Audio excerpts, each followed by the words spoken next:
Good evening, everybody. Hope you have survived this awful hot weather. Evening, Colin. Hope you're having a great holiday.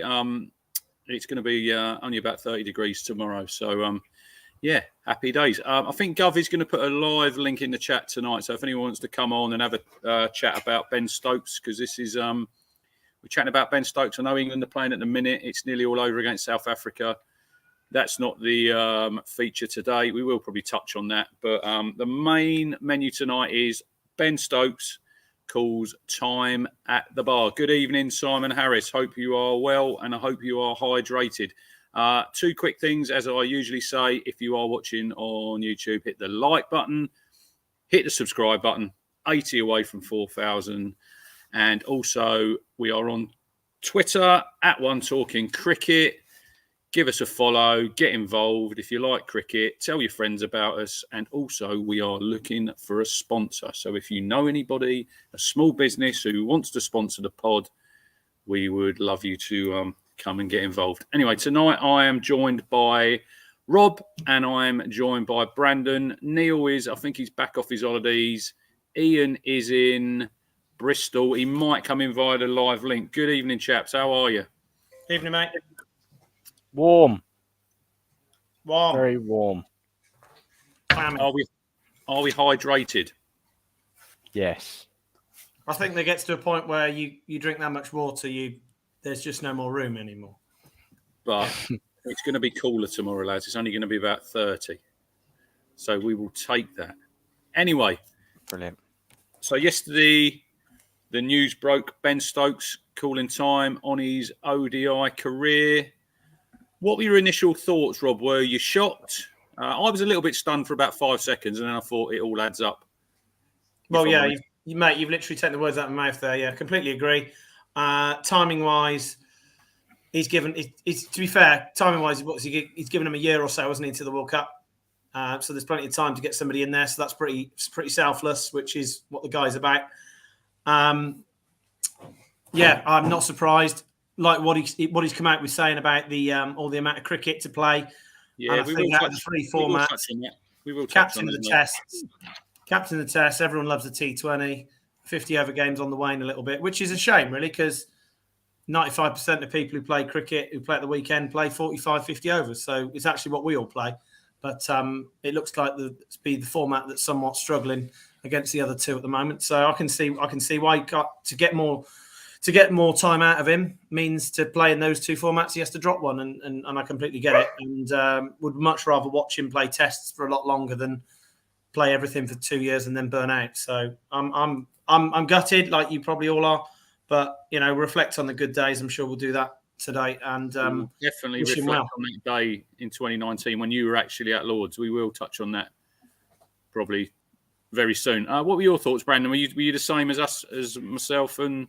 Yeah, I think it was a weird one because it was all, there wasn't much time between the announcement and it taking place, but there was still another game for him to play. Sometimes you get those sort of announcements, sort of instant retirements when there's an injury or when something's happened, but sort of coming off of a series against India, which we understand he didn't have the best series with the bat.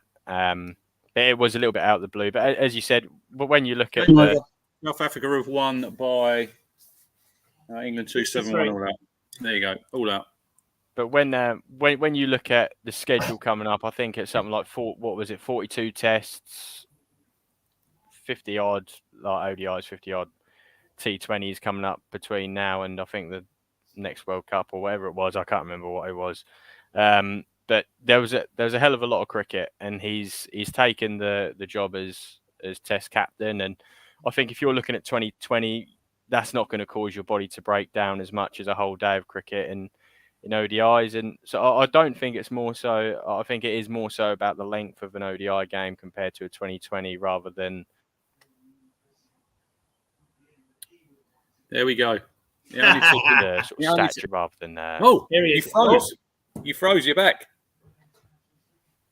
Oh, did I? Yeah. I thought you guys were just looking at me really. Well, we were lovingly, as usual. Yeah. Into what I was saying. Where did I freeze? At what point? Only for about 2 seconds. Keep going. Oh, All right, but yeah, I think it's more so the length of the game in terms of what he's given up rather than him preferring 2020 or whatnot. I think it's more about his body in that sense, isn't it? But yeah, brilliant ODI career. I think that's where he initially made his debut, was it? Or was it T20 before ODI? I know he was in a white ball team. Yeah, 2011 he made his ODI debut. I think if you look at it, he's obviously going to go. The IPL's in there as well, Rob. You know, he's obviously going to hopefully juggle about. And he's right what he says about the authorities have got to look at these scheduling, because it's like we finished on Sunday, didn't we, against India? Tuesday, we're starting another series. I think they go Tuesday, Friday, Sunday. Then they've got 3 2020s, which he's actually not playing in anyway. They've got 2 back-to-backs and then another one about 2 days later. And it's the amount of cricket they're playing. I would rather have a Ben Stokes for another 3, possibly 4 years at his peak at Test cricket than I would 50 over cricket. And you're bang on there. Aggers touched on it yesterday about you only got to look now, Robert, the domestic one-day tournament. It's basically a second 11 tournament. It's in August, you know, when the 100's on, which is that's another tournament. Look, we've touched on the 100 and we've sort of probably done it to death on here, which was a form of cricket. There was no need for that to come in, was there? And that's sort of probably clouded the waters even further when it comes to Stokes. He's not playing in the 100 this year because he's obviously concentrating on England. But yeah, going back to that, if we can have another, what is he, 31 now? Yeah. Another 3-4 years at his peak. He said he spoke to Stuart Broad. You've got to look at Broad. You've got to look at Anderson. You know, they've probably prolonged their career. Well, Jimmy's he's 40 at the end of the month. But if we can get another 3 or 4 years out of Stokes, Robert, the top Test match cricket level, I'd be more than happy. Yeah, absolutely. I think longer, to be honest, mate. I think longer. Depends on his body, doesn't it? It depends on his body because like you say, with him giving this away, 50 overs, hopefully it'll give him time to have some time away. Yeah, like you've already touched on, it is the most demanding form. I guess with the Test match, you might put your feet up for a whole day potentially, and get a rest there. Bowling wise, sort of Stokes is a bit of a anomaly really with some of the long spells he's bowled when England have been up against it, you know, over the years. But although a Test is 5 days, it might not be 5 days, it might be 3. But also a T20 game, you know, it's over in a couple of hours. So it is the most demanding form, and it makes sense to jump out of it. So yeah, like I said already, I think it's the format that's possibly on the wane a little bit. And like Ben says in the chat there, you got 102 debutants last year in the 50 over stuff, which says everything, doesn't it? The hundreds, just stuffed all over it, hasn't it? So they did touch on Brandon about Stokes maybe taking some time out and then maybe making himself available for the World Cup. But he said he didn't want any part of that. And I totally agree with him there, because now it's going to give, you did say Harry Brook, didn't you, think on or even Milan. I don't think Milan's done anything wrong when he's been in the team either. And I know that probably looking past the World Cup, I expect that will probably be the last time that Milan probably get a sniff, because he's getting on a bit as well, isn't he? But James Vince? Not for me, mate. If he carries on doing well for Hampshire, I think he does a very similar job in white ball cricket, doesn't he, for England? He gets a 30-yard, 40-yard, but it's worth much more in white ball cricket if you get a quick 30 or 40-yard. But I think Ben Stokes is on his way with the red ball, I think, becoming a specialist batsman.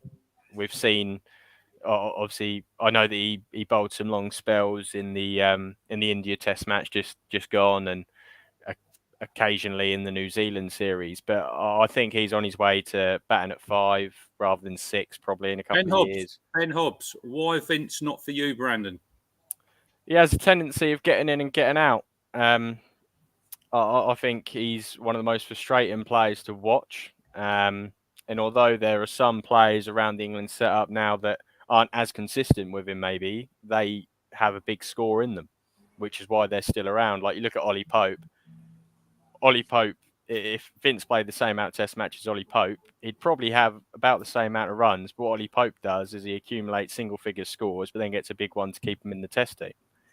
James Vince never done that, and he didn't do it in white ball cricket either. He had a couple of chances. He opened the bat, and I think when Roy and Bairstow around 2019, whenever one of those weren't Yeah. available, he opened the baton, and he never got a big score to cement his place in the white ball either. So I think there's a lot. There's such a depth of brilliant white ball cricketers in England. That's why we've seen 102 debutants, and it's bizarre that we're talking about how much depth England sort of have in the white ball game, and yet, as you said, we're creating another format as if the ones we have aren't enough. But yeah, I think we know what they've there's created anyway. plenty.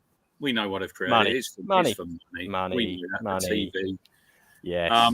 But if you look now, Rob, do you think, like with Owen Morgan going, Stokes is gone? Like Brandon said on Sundays, we got none of the bowlers from the World Cup are playing. Is it the start of the breakup of that 2019 team? Possibly, yeah. I think I just one point on who replaces Stokes, be it Vince or Milan or Brooks, whoever. I think the bigger picture actually to look at is when you're replacing Ben Stokes, you're not replacing him with one player. You've potentially got to replace him with two because he's an all-rounder. He bats and bowls. So you've got to find someone to bowl his overs and someone to bat. So that's potentially two players that have to change. Somebody else has to make way for a bowler and a batter comes in. So I think with that though, like you look at today, I think we bowled 7 different players today, didn't we? And you still had people like Joe Root who didn't bowl an over. So I think, especially when you have players like Livingston and Moeen Ali, I think you do have that little bit of flexibility, especially if the track actually turns. I think you can maybe replace him with just a batsman. Like Ben Stokes bowled 4 very expensive overs today. Was it 4 or 5 he bowled?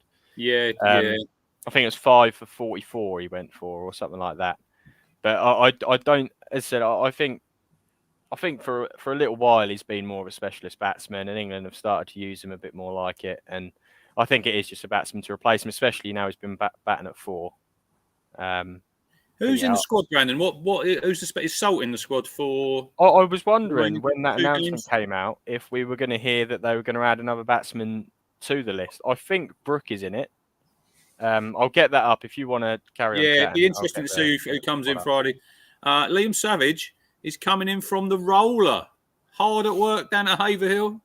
Loves it. Yeah, top man. But obviously you were there, weren't you? You went to the World Cup final. I've got his stats here, Rob, from the tournament. He had 11 matches, 10 innings, 465 runs, high score 89, 66 average, 93.18 strike rate. He got 5 50s in that World Cup. So that will be what he's known for in the white ball game. I went to the Champions Trophy when they played at Edgbaston in 2017. He got a great 100 against the Aussies there. But I think everyone remembers him. Obviously, you were there that day. Tell us about Ben Stokes, that innings he played, the atmosphere. What was it like to be at Lord's on that? Look, the day that we all wanted. We've been trying to win the World Cup since 1975, I think, when it started. We made 2 or 3 finals, but we never quite got over the line. And look, New Zealand will probably say that we didn't get over the line, but we did. We won it. But what were your thoughts from that day? Well, mate, just an absolute roller coaster of emotions. It was an incredible day. The situation with the crowd was that so many Indian fans bought tickets to go because they just presumed India would be in the final and we're going to win it. So there was a lot of Indian fans in their ground already who had gone to watch India. India weren't there. So they went anyway, but weren't as obviously fussed as if watching their own team. And who were they mainly? They just love cricket, don't they? Brandon's right. They were just there. They were just there. And the reason I got a ticket with a mate of mine was because a few people, in our case, an Indian chap, was selling tickets because they weren't there. So we snapped them up on the Thursday night, got them Friday morning, and off we went. You're like a kid at Christmas, weren't you, when you got that ticket? Absolutely, mate. DPD before 8:30 in the morning, before I went off on the Saturday to play. Yeah, it was brilliant. Yeah, awesome. So the atmosphere was a bit weird, and to the point where a couple that we were sat next to, bearing in mind we were sat right up at the back underneath the stand, like restricted view rubbish. We just gambled and went down the front and just thought, well, we'll sit here because some people don't turn up because they can't be bothered. then we might get lucky. And we only had to move once, and we were sat next to this couple, and they actually got up at about 3:00 and went off to watch the Wimbledon final instead on the telly. Really? Why? And people like that had tickets for a final at Mate, there was empty seats. There was empty seats. Anyway, so fast forward on to England are 80 for 4, aren't we? Morgan chip went up in the air, I think, and then we were 80 for 4. And but there was still just this big belief because of the total they were chasing. There was always this belief that we had one partnership, and Stokes and Butler were just in, and Butler actually for me played a more important. I know it's funny to say, but I always say that Butler's innings was more important because he went to run a ball, whereas Stokes was chewing the balls up, just setting himself up, getting in. Took a long time, whereas Butler came in and was run a ball all the way through. It's only really Stokes, obviously, right at the end where he sort of caught up and overtook his strike rate. Whilst those were ticking, it was just beautiful. It was the most nerve-wracking, as I'm sure it was the same for you. The atmosphere was bubbling and within the ground. And just as we got a bit closer, and then you really start to believe it, and then Butler gets out, and then Plunkett, Archer. Yeah, Wokes didn't really shine, did he? And then did with the ball. And then carry on. Yeah, and then obviously goes down to the last over. So we needed 15, didn't we? 15 to win. And he smokes the first one to mid-off and doesn't run, and you think, oh, okay. Then he does the same off this next ball, and you're thinking, bloody hell, Ben. A 15 off 4. What were you thinking then? Well, so what me and my friend Ben did is we moved again at the interval, and we just thought, well, atmosphere-wise, how are we going to get the best atmosphere out of this? And if you see the stuff when we're on telly and stuff, if you know any of the photos, we're surrounded by Kiwis. So the only reason me and him were on telly is because we were surrounded by some of the few Kiwis in the ground. Crying. So they were obviously up and about, loving life. And then he clears the front leg and sticks him over the near us actually. We did have the one before that when the Trent Bolt catch, wasn't it? That was when he stepped back on the line. That was the complete far end of the ground to us, so I didn't really see that. It's funny, obviously certain things you don't see because it's 300 yards away, or they don't necessarily show stuff on the telly. It shows you, doesn't it, Rob? It shows you about the small margins in sport, right? Yeah. Because if another yard in off that, Bolt catches it, we're not even talking about this probably tonight. And on another day, he just pops it up to Guptill, who takes it, which, 4 years on, 3 years on, sorry, that's what they do, isn't it? They offload it to someone, job done. So down the last over, he clears his front leg, sticks him over mid wicket, delirious, but it's still need 9 off 3. And then hits it out. This moment, look, this will go down when it in sporting history because this would never happen another 100 times out of 100, would it? And wouldn't have mattered. It's a measure of the man that I'm sure if it hadn't gone for 4, he wouldn't have run. He wouldn't have run because you see how his hands are up, wasn't he? Hands up. It would have been 7 off 2 or whatever. So, but he would have hit that last ball for 6, wouldn't he? Brandon, I'm with you. I honestly believe he declared the rope. The way he played it for the last 2 balls went full well. He was trying to run a 2, and if he didn't get a 2, he was back on strike. Well, he knew. I heard the interview was on TMS today about they were obviously talking about that, and he just wanted to get back on ball. If you watch on Sky Sports on demand, there's how the World Cup was won, and they interview like all the players. It's like a 2-hour thing. It was brilliant. I watched it the other day because I was bored, and they talked to him. I've got that on Stu's link, Brandon. I've still got it. The reason he done that is he played the odds. He thought if I only get 1 here, if I get bat on ball and I get 1, it's going to a super over. If I try and clear my foot and I hit it down a fielder's throat, we've lost. Probably hit it too well, didn't he? Yeah, and I think, as I said, if he did try and hit that for 6, which in the interview he'd done, he was well aware that he should have. Yeah, but he played the odds. He thought, this ball, I'm not losing the game with this ball. If I just get to the other end, we're guaranteed a super over. So he played the odds. But throughout that match, I was actually playing a home game on the Sunday against. You were playing when England were in the World Cup. This is what I done. So we bowled first, so we were batting second, and I normally early. We did not early enough, but we'll get into that. So in the second innings, we were batting. I normally open the batting, right?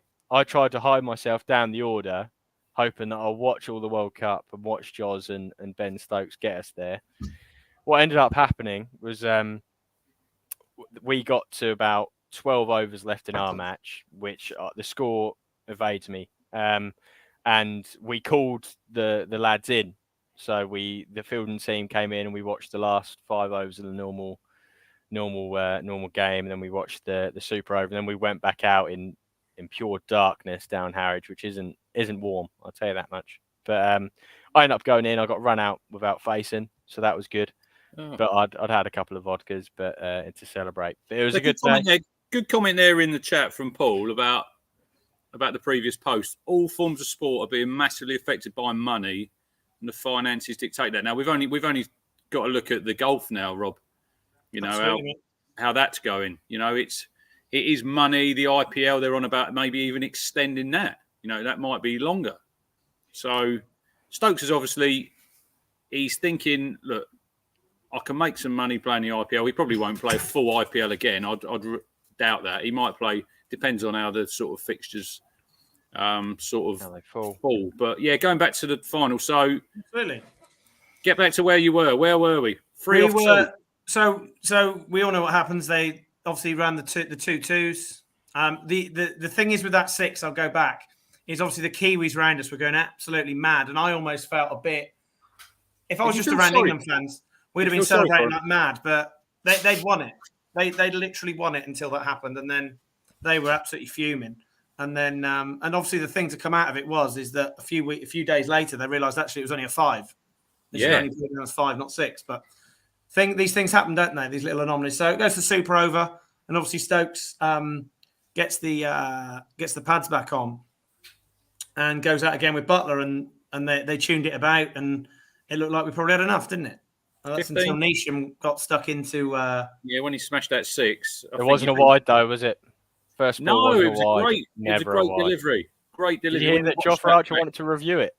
He asked Morgs to review it. Just inside, wasn't he? Just inside.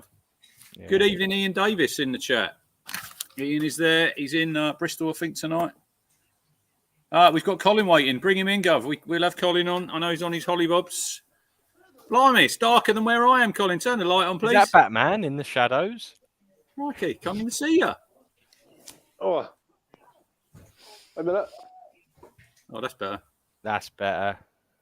Hello, mate. How are you? Yeah, good. How's your holiday? Brilliant, mate. Brilliant. Fantastic. Well, what's happened there?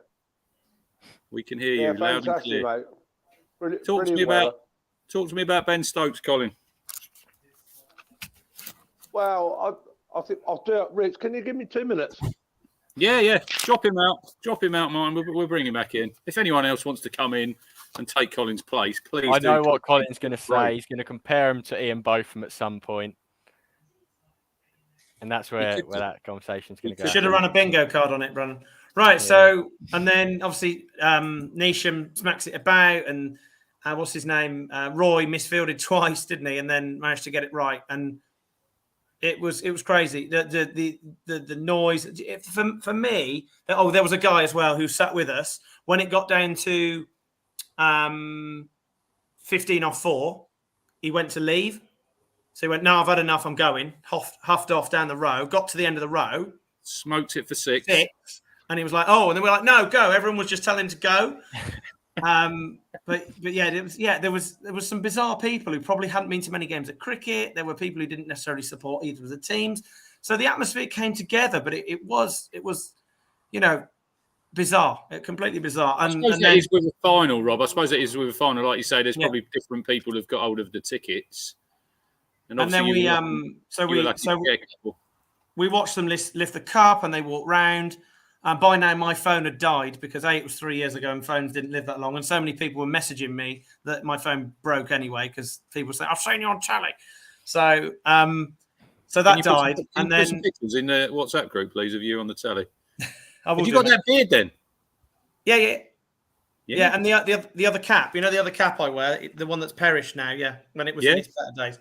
One of my favourite bits is we're just walking down St John's Wood, and it's mega. People are singing and dancing for joy, and it's amazing. And then we just went into a pub, and there was a few people in a pub. It wasn't a cricket pub; it was just a pubby pub. And then me and my mate started started a song up, and then we got told off. And then we started another song up a few minutes later, and we got told, if you do that again, we're going to kick you out. So we finished our drinks and sang again, and then happily were escorted off the premises to a round of applause, which was fantastic. So, yeah, then we went out for food in somewhere and then got back extraordinarily late, but it was best day of my life. Don't tell the kids. So Craig from Portsmouth makes a really good point there about Ian Smith's commentary, Brandon. You know, unbiased commentary on Sky during the closing overs was as good as it gets, you know, because you could listen to that commentary over and over again, you know, because he must have been going through the mill on that. Welcome back, Colin. Where's the margins? Hi, Richard. There's a great TikTok going around. Have you seen the TikTok of that? I've seen the Aussie lads. What the Aussie lads who, Brilliant. It is good. Unbelievable. Go, Colin. Talk to me about Ben Stokes. Well, like I said yesterday, I think it was coming. You know, I think all forms of the game, I think, was just too much for the lads. You know, and he's putting all. I think he's more or less putting all his eggs in one basket, and I think that's going to be, you know, can only be good for the Test match scene, I believe. But yeah, I might be proved wrong, but that's how I see it, Rich. It's just the amount of cricket, Colin, that they play nowadays, you know, and Stokes is a multi-format player. He's playing in all three of them. He's had injuries. You've got to remember he's got a wife and he's got 2 young kids as well, Colin. So if he goes to a World Cup in India, that's going to be what, like a month out, I'd have thought, a month, 5 or 6 weeks. You know, he's not going to see his kids and he's had a few mental health problems. So yeah, I think at the end of the day, sometimes I think as not just like cricket, as sports fans, sometimes, Colin, we think these people are robots. Yeah. But they're not. Totally agree. They're human. They're like us 4 in here, everyone in the chat. They're human beings, and you just got to look after yourself and do what's best for yourself, I think, sometimes. And he's done that. Yeah. He's done that, hasn't he? Yeah, I totally agree. And I mean, like we all know, I mean, he's had issues, obviously, in his life. Up until now, he's 31 now. He's obviously had, you know, that court case. And, I mean, I saw all water under the bridge now. But he's had things going on over the last, 4, 5, 6 years. And I say good luck to him. And I totally agree with you, Rich. He, you know, most of us are family people. And, you know, he's got his family. I totally agree with you, Rich. I mean, he's got young children.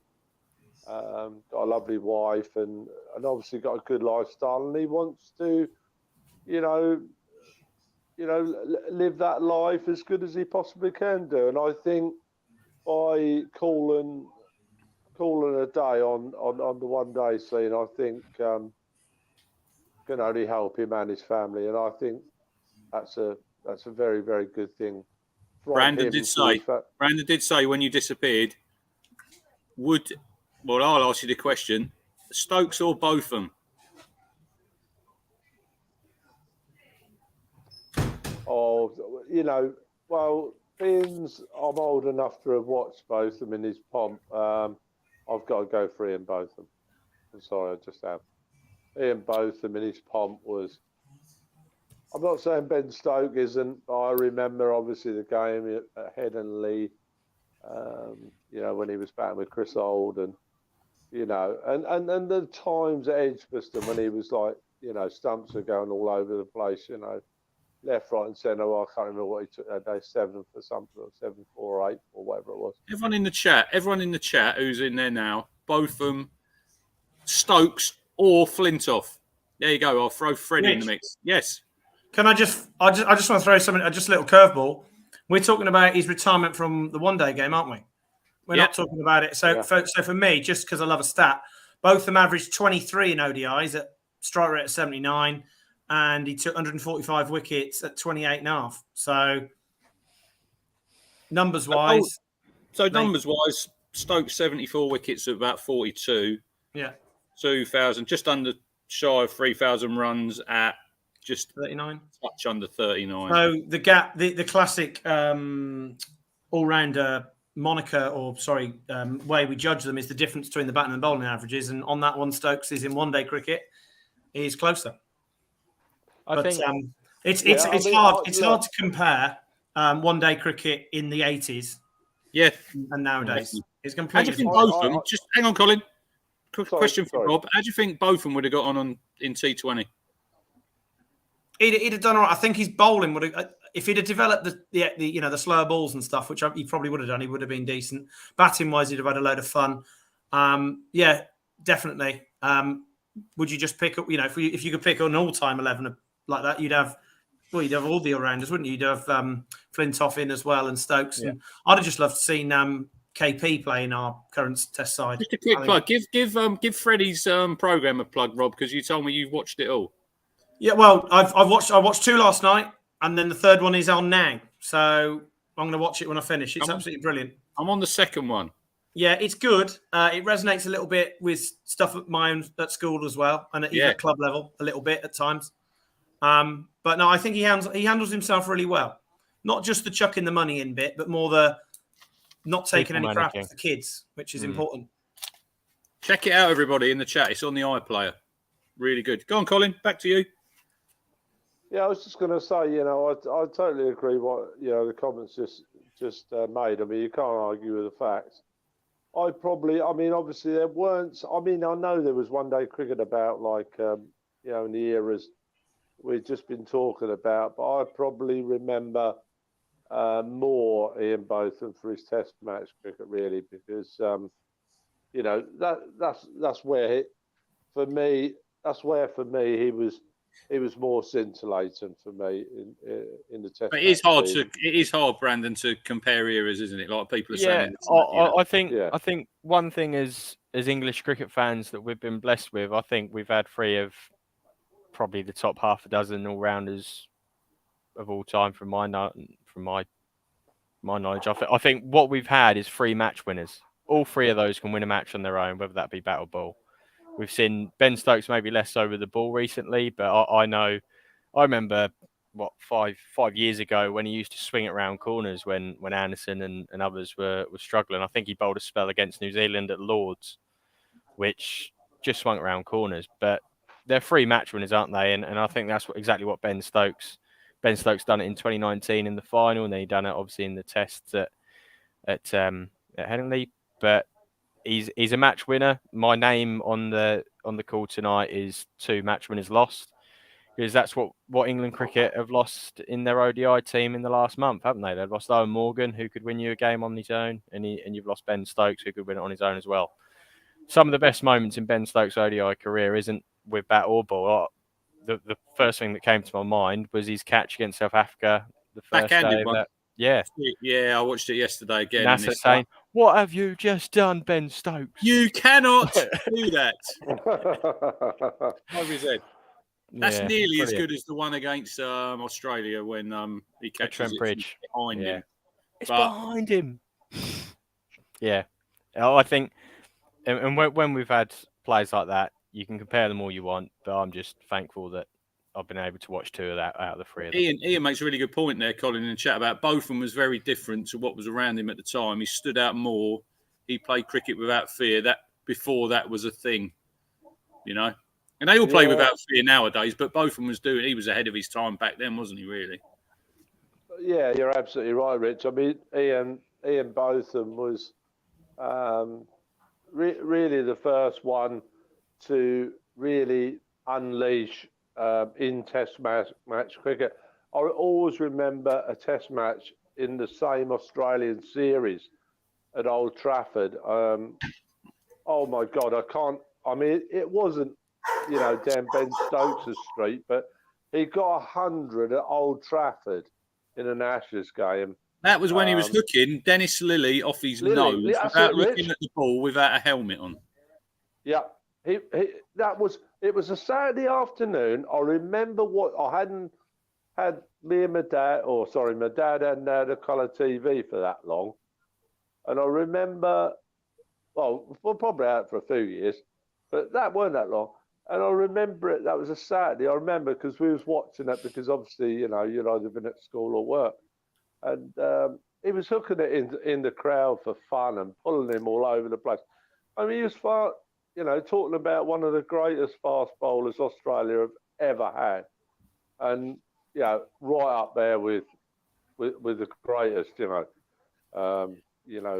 Glenn McGrath or whoever, Jeff Thompson, and he was doing it at Tomo as well. He was. You're absolutely right, Rich. He was ahead of his time. He really, really was. Right, Colin. Enjoy your holiday, and Cheers, I will mate. speak to you probably sometime tomorrow. You take care, mate. Thanks for joining in. Right, so it's getting dark. We'll probably go another 5 minutes because we're not going to do an hour tonight. Where do we go? Go on. Come on, Rob. Muted. Can't hear you. No, mate, sorry. I was just agreeing with you about not doing an hour. I've just put it in our private in the box there. The highlights to a decent length program of highlights is just starting on Sky with the final. I've got it on. There you go. Martin Guptill's just gone for 19. I think Wokes nicked him off, didn't he? What a player. So Guptill, good player. So if it was a extended highlights, you might catch me. Where were you sitting? Whereabouts are you in the crowd? Oh.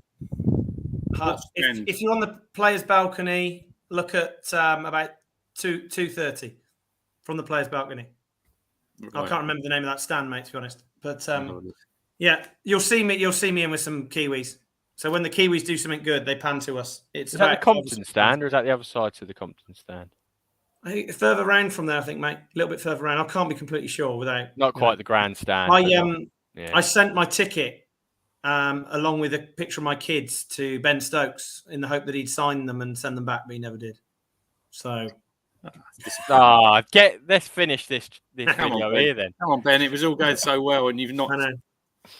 What's your final thoughts before we wrap up then about Ben Stokes and his one-day career, Brandon? I'll let you go first.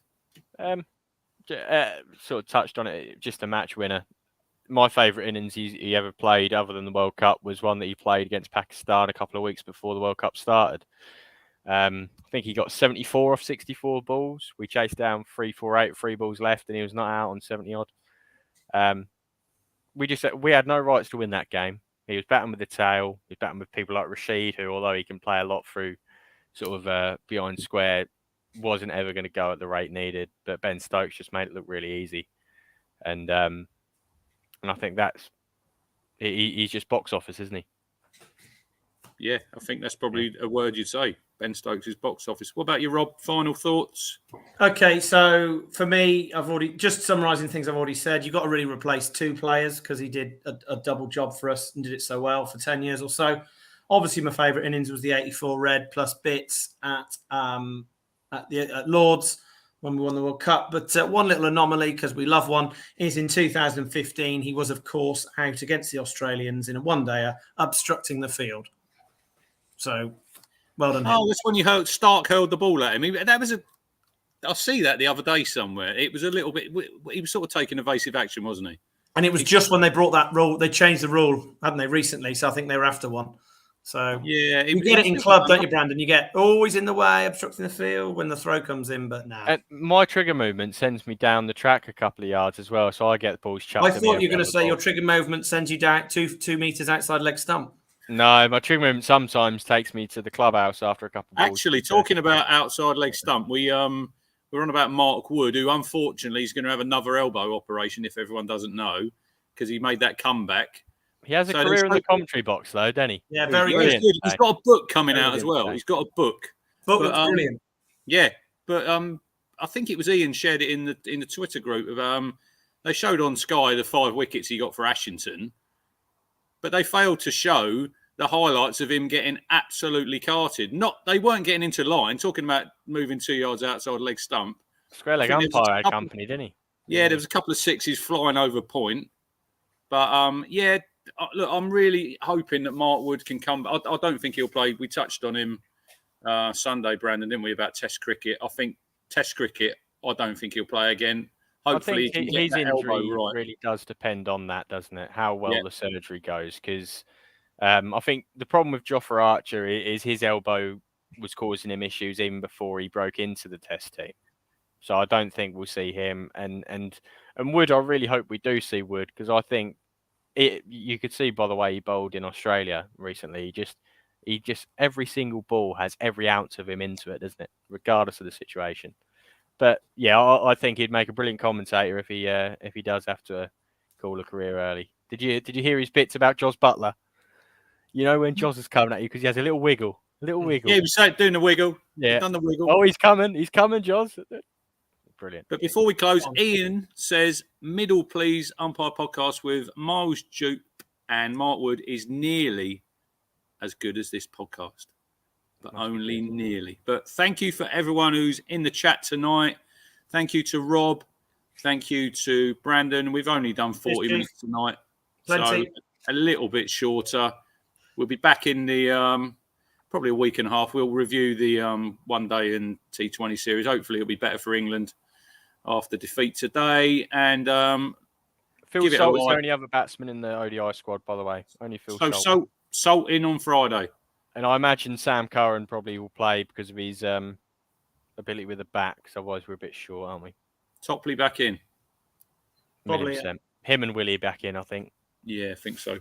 Right. Anyway, thanks everyone for tuning in, and we will see you all soon. And enjoy the cool weather tomorrow. Hydrate, guys. Hydrate.